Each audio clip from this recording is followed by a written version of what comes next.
నీకు విషయం తెలుసా? చెప్పకుండా ఎలా తిరుగుతుంది? అలా గొంతు చించుకుని అరుతావే, చెప్పి సావచ్చు కదా. ఎక్కడికి రావచ్చు దొంగ నా కొడుక? అట్లా ఎర్రగా కాల్చి పిర్ర మీద వాతలు పెడతాను దొంగ నా కొడుక. ఇంట్లో పనులని నువ్వు చేస్తావు వస్తే చత్తే సావు. ఎవరికి నాకేమన్నా చెప్పి వచ్చావా? నాకేమన్నా ఆస్తి రాసి ఇచ్చావా? దెయ్యం పట్టినోళ్ళగా నవ్వేంటి? గొంతులో బిక్స్ బిల్ల పాడేసుకో. ఆ నవ్వేం నాకు చచ్చిపోతున్నాం.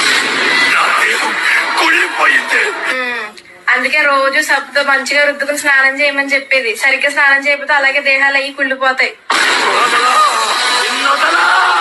వదలకపోతే చీపురు కట్ట తిరిగేసి ముడ్డు మీద వాతలు పెడతాను. ఒకసారి చెప్తే అర్థం కదా నీకు? మేము బొమ్మలు అయ్యి కొను. నువ్వు బొమ్మలు అయ్యి అమ్ముకోవాలంటే పక్క వీధిలోకి వెళ్ళి అమ్ముకో. మా ఇంట్లో చిన్నపిల్ల ఎవరు లేరు. పొద్దున్నే బొమ్మలో నమ్ముకోవడం.